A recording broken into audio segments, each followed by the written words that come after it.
partager la fenêtre Word. Donc c'est là où on était. Si je ne me trompe pas, c'est là où on était. Voilà, on était ici. On s'était arrêté au niveau des langages de programmation. Donc ça c'était pour expliquer un peu c'est quoi un langage aux autres documents. Donc c'est juste un écran d'explication. Donc je vais arrêter le partage de ce document. Et là, je vais ouvrir un navigateur maintenant que nous allons utiliser. Voilà. ERP.ml. Donc, monsieur, comment on appelle? Monsieur Koulibaly. Voilà. Donc, maintenant, pour accéder au cours, donc voici, on vient, comme je l'ai dit, sur le site de l'école. Voilà. Et sur le site de l'école, nous allons aller dans l'onglet e-learning. Voilà. Et là, vous mettez vos identifiants ici et là, vous vous connectez. Je pense que ça, c'est déjà fait. Maintenant, vous allez partir dans l'onglet Mes cours.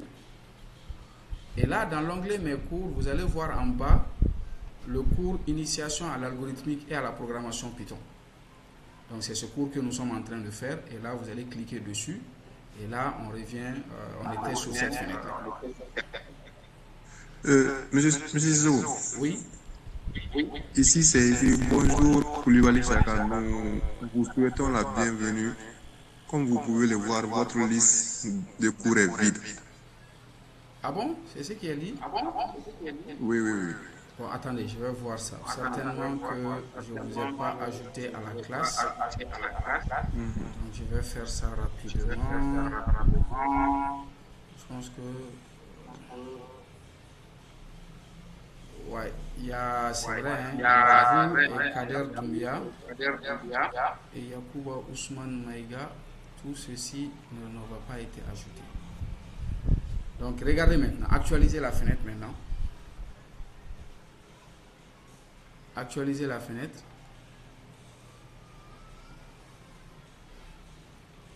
Monsieur Koulibaly? Oui, c'est venu. C'est bon maintenant, ok. Oui, c'est bon, merci. D'accord, donc on continue.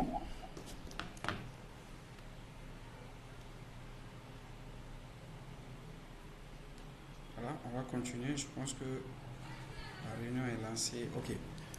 Voilà, donc on continue. Maintenant, on a fait une petite présentation de notre cours et on a essayé de faire un ramassé global de tout ce que nous allons faire.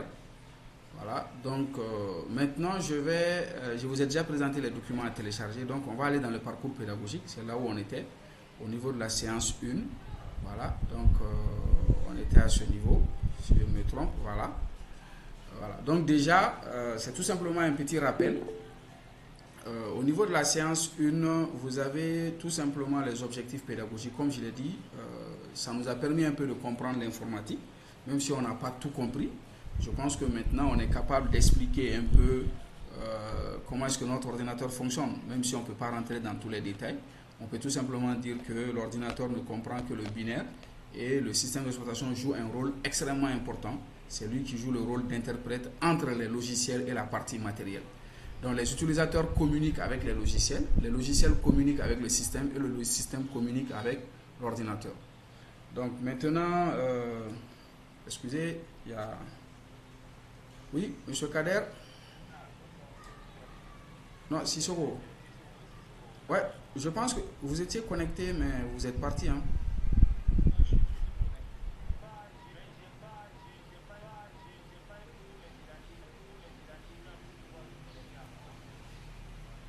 Ok, vos identifiants, je vous les envoie tout de suite.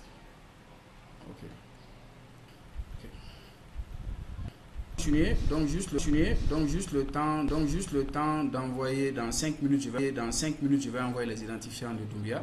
Donc ici, nous allons découvrir les notions fondamentales de la programmation. Donc on va voir qu'il y a une... normalement, on peut même écrire les algorithmes dans n'importe quelle langue. C'est de décomposer. D'ailleurs, même sa première définition, c'est la décomposition d'un problème en un ensemble d'opérations élémentaires ordonnées dans un ordre séquentiel en vue d'obtenir un résultat attendu. C'est vrai que c'est un peu long, mais on va décomposer, on va décortiquer après. Maintenant, après, c'est quoi la programmation? La programmation, elle est basée sur l'algorithmique. Pour un débutant, vous êtes obligé de d'écrire des programmes.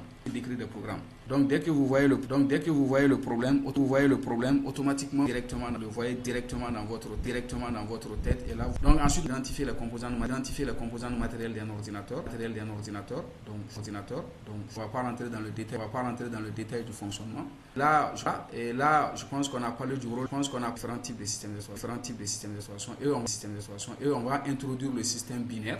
Donc nous allons apprendre un peu de système de codage. On va dire que l'ordinateur travaille avec trois systèmes. C'est pour dire que les composantes matérielles ne parlent que le binaire, mais entre informaticiens, il y a deux autres systèmes qu'on appelle l'octal et l'hexadécimal. Et normalement, quand on programme aussi, on doit savoir ce que c'est. D'accord? Donc ça, c'est les objectifs. Donc on commence par ce que c'est que l'informatique. Donc l'informatique déjà, sa définition, quand on prend le mot informatique, on voit déjà qu'il y a deux choses qu'on peut trouver à l'intérieur, c'est-à-dire l'information et l'automatique. Donc par définition, c'est la science du traitement automatique de l'information. Donc l'informatique, c'est la science du traitement automatique de l'information. D'ailleurs, c'est ce que vous voyez au quotidien. Avec notre ordinateur, tout ce qu'on fait, c'est automatisé.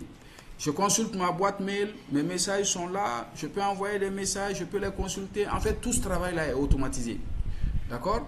Donc, et tout ce travail automatique se fait avec un ordinateur. Il n'y a pas d'autres équipements. Voilà. Il y a aussi des équipements qui fonctionnent à peu près comme les ordinateurs. Nous avons maintenant des télés smart, des télés aussi qui fonctionnent comme les ordinateurs. Nous avons nos micro-ondes, nous avons les montres avec des systèmes Android. Donc, il y a pas mal de choses aujourd'hui qui fonctionnent à peu près à l'ordinateur, qui sont capables de traiter automatiquement l'information. Donc, ça, c'est la définition, la première définition. D'autres définitions, on dit l'informatique est l'ensemble des techniques permettant de collecter, regardez bien, stocker, traiter et transmettre l'information sous forme numérique. D'accord? Comme je l'ai dit. D'ailleurs, c'est la définition qui correspond à votre spécialisation, qui est les SIG. Parce que vous, dans ce domaine, vous allez collecter des informations, les stocker dans une base de données, les traiter. Une fois que le traitement est terminé, vous allez transmettre l'information sous format numérique, avec des fichiers numériques, sous forme de cartes, sous forme de représentation graphique. Voilà. C'est ça, en fait, cette définition qui colle un peu à ce que nous allons faire. L'informatique est la discipline qui conçoit et utilise des machines. Donc, on utilise des machines pour résoudre des problèmes grâce à des programmes. Donc, vous voyez encore le rôle des programmes. On dit résoudre des problèmes grâce à des programmes. Or, pour écrire des programmes, on vient de dire ici que pour écrire des programmes, il nous faut des langages de programmation. D'accord? Donc, on va apprendre ces langages. On dit, voilà, l'origine du mot informatique vient de la combinaison de information et de automatique. Maintenant, le domaine d'application de l'informatique, là, aujourd'hui, tout le monde sait que l'informatique est pratiquement dans tous les domaines. Voilà, les domaines qui existent. La gestion, les calculs, la communication, l'automatisation, les jeux et surtout les systèmes d'information géographique. On dit les SIG utilisent les bases de données spatiales pour stocker des informations géographiques. Ces informations géographiques, c'est quoi? C'est des cartes, des coordonnées GPS, des images satellitaires, de les analyser automatiquement selon différents critères. Donc des critères de zonage, de distance, de densité, etc., etc. Donc pour pouvoir faire sortir ce qu'on appelle des planifications urbaines. Les planifications urbaines, on peut par exemple sortir sur une carte. Je ne sais pas si vous avez vu l'application qui est utilisée aujourd'hui au niveau on appelle ça le SPRDF, ceux qui font l'identification unique des parcelles là. Cette application, il suffit tout simplement que vous tapez votre numéro d'INACAD et automatiquement, il y a un plan numérisé de la ville de Bamako, du Mali pratiquement, et là, il va tout simplement localiser votre terrain directement. Donc, voilà, ça peut être considéré comme une carte de planification urbaine. La gestion des ressources naturelles, donc vous pouvez aussi, à travers une carte, une base de données derrière, identifier tout ce qui est ressources naturelles, voilà, que l'État peut exploiter. En fait, nous, au Mali, je pense que notre gouvernement est en train d'aller dans ce sens. Sinon, les Blancs ont fini avec la cartographie des pays africains.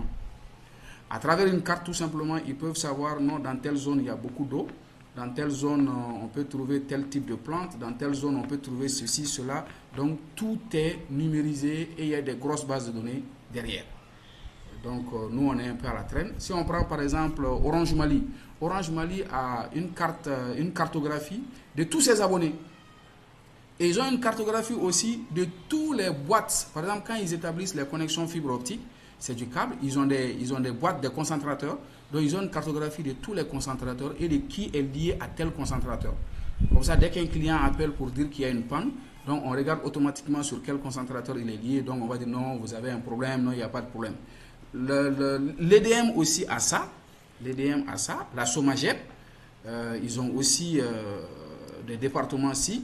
Tout récemment, l'Institut, l'IR aussi, ils ont un département SIG. En fait, les systèmes d'information géographique, c'est, on va dire, c'est indispensable.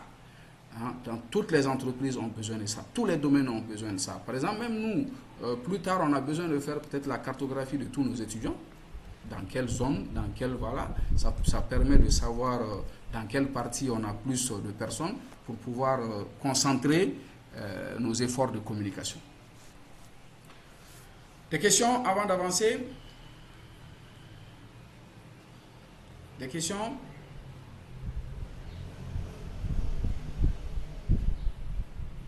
CRP officiel. Ça, c'est qui CRP officiel? Il n'y a pas de nom. Oui, c'est moi en fait. Bonsoir. C'est qui exactement? Il n'y a pas de nom. C'est monsieur Haman Sissé. Ouais, Haman Sissé, ouais. Vous avez des questions. Il fallait vous connecter. En vous connectant, vous allez taper votre nom. Sinon, vous allez toujours apparaître comme CRP officiel. Donc, avez-vous des questions? Bon, pas pour le moment. D'accord. Monsieur Doumbia, il y a des questions? Oui. Oui, au fait, tout de suite, là, en expliquant le SIG, vous avez parlé surtout dans la gestion cadastrale. Oui. Voilà, et son importance dans la gestion cadastrale. Oui. Voilà, est-ce que vous pouvez être un peu plus pointu par rapport à la gestion cadastrale? La gestion cadastrale, je pense que c'est ce que j'ai dit, c'est ce que le SPRDF fait. C'est pour l'identification des parcelles. Oui. Voilà. Donc, il y a une application comme ça qui existe aujourd'hui. Je ne sais pas si... vous êtes à Caille, non? Oui, je suis à Caille. Voilà. Donc, en fait, à Bamako, ici, il y a un centre. En fait, c'est pour... La vérité même, c'est moi qui ai conçu la première application de gestion SPRDF pour la localisation des parcelles au Mali. J'ai fait la toute première version et j'avais un contrat et je l'ai exécuté. Bon, comme vous savez, c'est le Mali, mais après, ils ont passé le marché à quelqu'un d'autre qui a repris l'application sous une nouvelle forme. Voilà. Sinon, j'ai conçu la première application. C'est-à-dire que dans cette application, il y a une cartographie de tout le Mali. C'est-à-dire que, et c'est des images satellitaires. Donc, on n'a pas dessiné. Donc, on récupère des images satellitaires. Voilà, ces images satellitaires, on les insère derrière un logiciel avec les informations dans une base de données. Par exemple, on va dire, bon, ça c'est la maison de Kader Doumbia à Caille. On fait la délimitation sur la carte et on va mettre les informations de Kader Doumbia avec un numéro NINACAD qui est généré. Donc, ce numéro NINACAD, c'est comme le numéro d'identification de votre parcelle. C'est pour lutter contre les spéculateurs fonciers. Aujourd'hui, par exemple, ce n'est plus le bulletin, ce n'est plus le permis. Maintenant, il faut avoir un numéro NINACAD. Ils ont fait le tour de tout Bamako. Ils sont passés dans les maisons un à un. Ils ont attribué des numéros NINACAD à toutes les maisons. Et aujourd'hui, quand vous allez dans leur département, vous leur donnez votre numéro NINACAD, ils le tapent dans l'ordinateur. Vous allez voir votre maison graphiquement, comme les images de Google Maps. Vous allez voir votre rue, vous allez voir la voiture garée dans votre maison, des images décalées de 1 semaine, 2 semaines. Voilà. Sinon, il y a aussi en temps réel. C'est ce qu'on appelle le Google Earth. Google Earth vous permet d'avoir des images en temps réel de ce qui se passe. C'est bon? Oui, c'est bon. Voilà, c'est qu'il y a beaucoup, les SIG ont énormément de domaines d'application. En fait, si vous voulez comprendre les SIG et le rôle de l'informatique, parce que c'est pour ça que à la sortie, on va vous appeler des géomanticiens. En fait, les géomanticiens, c'est des informaticiens capables d'automatiser ou de stocker des données SIG. Et les données SIG, ça peut être des données cartographiques, ça peut être des images satellitaires, ça peut être des images